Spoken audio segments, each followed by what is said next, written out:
हम सब अपनी रोजमर्रा की जिंदगी में बहुत से काम करते हैं, जिनमें से कुछ काम हम सही करते हैं तो कुछ गलत होते हैं, लेकिन हमें उनके बारे में पता ही नहीं चलता। ज्यादा से ज्यादा टूथपेस्ट इस्तेमाल करना और खाने के बाद तुरंत पानी पी लेना, कानों को कॉटन स्वैब और क्यू टिप से साफ करना, और तो और फेस को जोर जोर से रगड़ के साफ करना, ये सभी चीजें गलत और हानिकारक होती हैं। ऐसी ही बहुत सी कॉमन मिस्टेक्स के बारे में आज हम इस वीडियो में बात करेंगे, तो जानने के लिए वीडियो के एंड तक बने रहिएगा। तो चलिए शुरू करते हैं। Mistake number 10, sleeping just after having food. दोस्तों, आप में से बहुत से लोग खाना खाने के तुरंत बाद लेट जाते हैं और सो जाते हैं। आज के वक्त में लोगों को जितना सोने के लिए कहा जाए उनके लिए उतना भी कम होता है। लेकिन क्या आप जानते हैं, खाना खाने के तुरंत बाद सोने से आपकी बॉडी पर बहुत बुरा असर पड़ता है। दरअसल जब आप खाना खाने के तुरंत बाद सोते हैं तो इससे खाना पेट में जाने के बजाय फूड पाइप में ही रह जाता है, जिस वजह से खाना डाइजेस्ट नहीं हो पाता है और कैलोरीज बर्न होने की जगह बॉडी में फैट बनने लगता है। इसके अलावा चेस्ट में जलन, हार्ट बर्न, पेट में दर्द और सोने में भी परेशानी होने लगती है। और जब आप ठीक से सो नहीं पाते हैं तो आप पूरा दिन कमजोर और आलस महसूस करते हैं। इसीलिए आइडियली आप लोगों को सोने के लगभग 2 घंटे पहले ही खाना खा लेना चाहिए।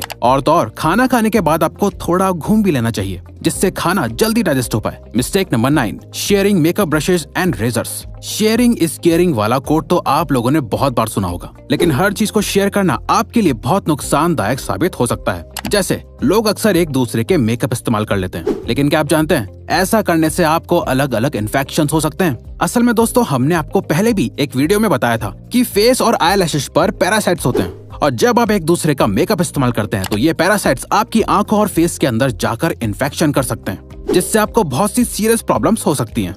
वहीं दूसरी तरफ बॉयज एक दूसरे का रेजर इस्तेमाल कर लेते हैं, लेकिन क्या आप जानते हैं फेशियल हेयर और बियर्ड के अंदर भी डेड सेल्स और बैक्टीरिया होते हैं, जो यूज्ड रेजर को इस्तेमाल करने से सीरियस इन्फेक्शन कर सकते हैं। आपको जानकर हैरानी होगी कि ऐसे बहुत से केसेस हैं जहां पर एक दूसरे का रेजर इस्तेमाल करने से लोगों को एड्स जैसी सीरियस बीमारी तक हो चुकी है। Mistake number 8, not cleaning the daily usable stuff. हम सभी अपनी डेली लाइफ में बहुत सारी चीजों का इस्तेमाल करते हैं, जैसे mobile phone, TV remote, switches, bedsheets and pillows, लेकिन इन सभी चीजों को बहुत रेयरली ही साफ करते हैं। क्या आप जानते हैं इन छोटी छोटी चीजों को रोज साफ करने से आप बहुत सी बड़ी बीमारियों से बच सकते हैं। असल में दोस्तों, मोबाइल फोन, स्विचेस और रिमोट्स जैसी चीजों पर बहुत से माइक्रो बैक्टीरिया होते हैं, जो आपके टच करने से आपकी बॉडी के अंदर एंटर कर जाते हैं। और इसके अलावा आपकी बेडशीट पर भी बहुत सारे डेड सेल्स और डस्ट होती है, जिससे आपके इम्यून सिस्टम पर बहुत बुरा असर पड़ता है और आप जल्दी जल्दी बीमार पड़ने लग जाते हैं। इसीलिए आपको अपनी डेली यूज करने वाली चीजों को हमेशा साफ और सैनिटाइज रखना चाहिए। Mistake number 7, covering your mouth with your hand while sneezing and coughing.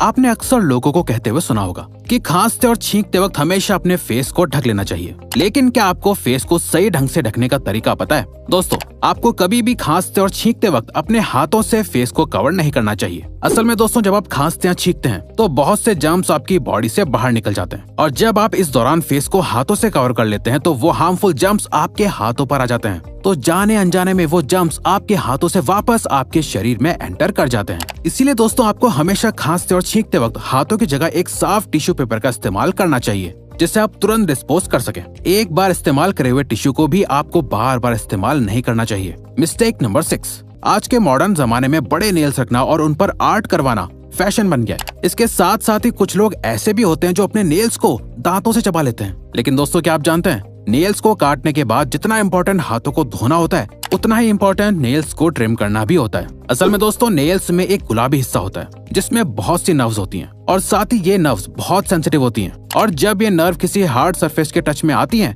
तो बहुत ज्यादा पेन और ब्लीडिंग हो सकती है। इसीलिए नेल्स को काटने के बाद ट्रिम करना बहुत इंपॉर्टेंट होता है। तो दोस्तों, अगली बार अपने नेल्स को काटने के बाद ट्रिम करना ना भूलें। Mistake number 5, drinking water just after having food. आजकल लोग खाना कम खाते हैं और पानी ज्यादा पीते हैं, लेकिन क्या आपको पता है ऐसा करना आपके इम्यून और डाइजेस्टिव सिस्टम के लिए बहुत खतरनाक हो सकता है। चलिए हम आपको बताते हैं। असल में खाना खाने के तुरंत बाद पानी पीने से डाइजेस्टिव सिस्टम पर बहुत बुरा असर पड़ता है। दरअसल जब आप खाना खाते हैं तो उसके तुरंत बाद ही आपके पेट में हाइड्रोक्लोराइड एसिड और इसके ही जैसे दूसरे एसिड्स बनने लगते हैं, जो फूड को डाइजेस्ट करने में मदद करते हैं। और जब आप इस दौरान पानी पी लेते हैं तो इन एसिड्स में पानी मिल जाता है, जिससे एसिड्स की इंटेंसिटी कम हो जाती है और खाना पूरी तरह से डाइजेस्ट नहीं हो पाता है, जिससे अल्टीमेटली पूरा डाइजेस्टिव सिस्टम बिगड़ जाता है। इसीलिए आपको खाना खाने के बाद पानी नहीं पीना चाहिए, लेकिन अगर आप चाहें तो खाना खाने के बाद 1 या 2 घूंट पानी पी सकते हैं, पर उससे ज्यादा पानी खतरनाक हो सकता है। Mistake number 4, 4. Neglecting intimate hygiene.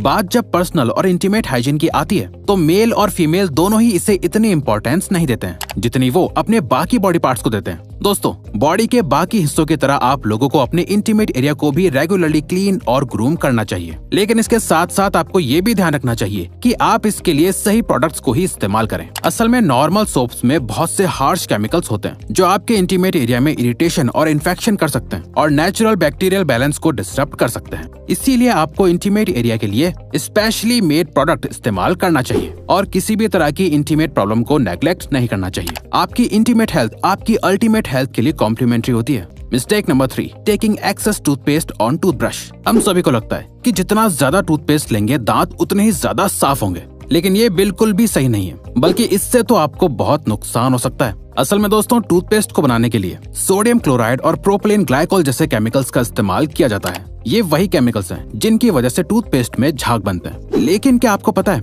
Sodium chloride का इस्तेमाल चूहे मारने की दवाई में भी किया जाता है। जी हाँ, ये बिल्कुल सच है। अब आप खुद ही सोच सकते हैं कि ज्यादा पेस्ट लेने से आपके दांतों पर कितना बुरा असर पड़ता है। ज्यादा पेस्ट लेने से दांत साफ होने के बजाय कमजोर होते हैं और मसूड़े भी कमजोर पड़ते हैं। इसीलिए आपको हमेशा पी साइज यानी मटर के दाने के बराबर ही पेस्ट इस्तेमाल करना चाहिए। इसके अलावा आपको दिन में 2 बार ब्रश करना चाहिए, एक बार सुबह और एक बार रात को खाना खाने के बाद, ताकि आपके मुंह की सफाई पूरी तरह से मेंटेन रहे। Mistake number 2, using cotton swabs Q tips to clean the inside of your ears. कान को साफ करने के लिए कॉटन स्वॉप्स और क्यू टिप्स जैसे टूल्स का इस्तेमाल बहुत आम सी बात है, लेकिन क्या आपको पता है, इन चीजों का इस्तेमाल आपके कान के लिए बहुत खतरनाक साबित हो सकता है। कान हमारे 5 सेंस ऑर्गन्स में से एक ऑर्गन होता है जो बॉडी का बहुत ही नाजुक हिस्सा होता है। दरअसल दोस्तों, कान की इनर कैविटी बहुत ही नाजुक होती है जो कॉटन स्वॉप्स और क्यू टिप्स जैसी शार्प चीजों से डैमेज हो सकती है। इसके अलावा क्यू टिप्स असल में वैक्स को कान के अंदर और ज्यादा पुश कर देती है, जिससे अल्टीमेटली ईयर ड्रम के डैमेज होने के चांसेस बढ़ जाते हैं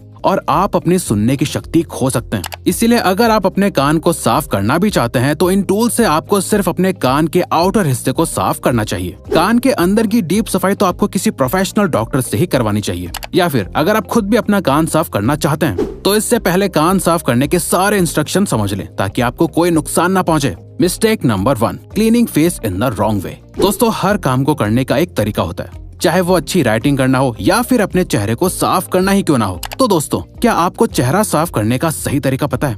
चलिए हम आपको बताते हैं। आपको कभी भी अपने फेस को जोर से रगड़कर साफ नहीं करना चाहिए। फेस की स्किन बॉडी की स्किन से ज्यादा सेंसिटिव और पतली होती है, और जब आप इस सेंसिटिव स्किन को रगड़ते हैं तो इससे स्किन के फटने और सेल्स के मरने के चांसेस बढ़ जाते हैं, जिसका रिजल्ट डल और रफ स्किन होती है। इसीलिए आपको हमेशा अपनी स्किन को सही से डैब डैब करके साफ करना चाहिए। ऐसे करने से स्किन पर रैशेज नहीं होते हैं और ना ही रिंकल्स पड़ते हैं। दोस्तों, इन छोटी छोटी चीजों को ध्यान में रखकर आप भी अपने फेस को बेहतर बना सकते हैं। आई होप आपको वीडियो अच्छी और यूजफुल लगी होगी। तो दोस्तों, अब अगर आपको ये वीडियो अच्छी लगी और आप आगे भी ऐसी ही अमेजिंग वीडियोस देखना चाहते हैं तो प्लीज हमारे चैनल को सब्सक्राइब करके ऑल नोटिफिकेशन बेल को ऑन कर दो, ताकि हमारी फ्यूचर वीडियोस का नोटिफिकेशन सबसे पहले आपके पास आए। So till then, keep learning, keep growing.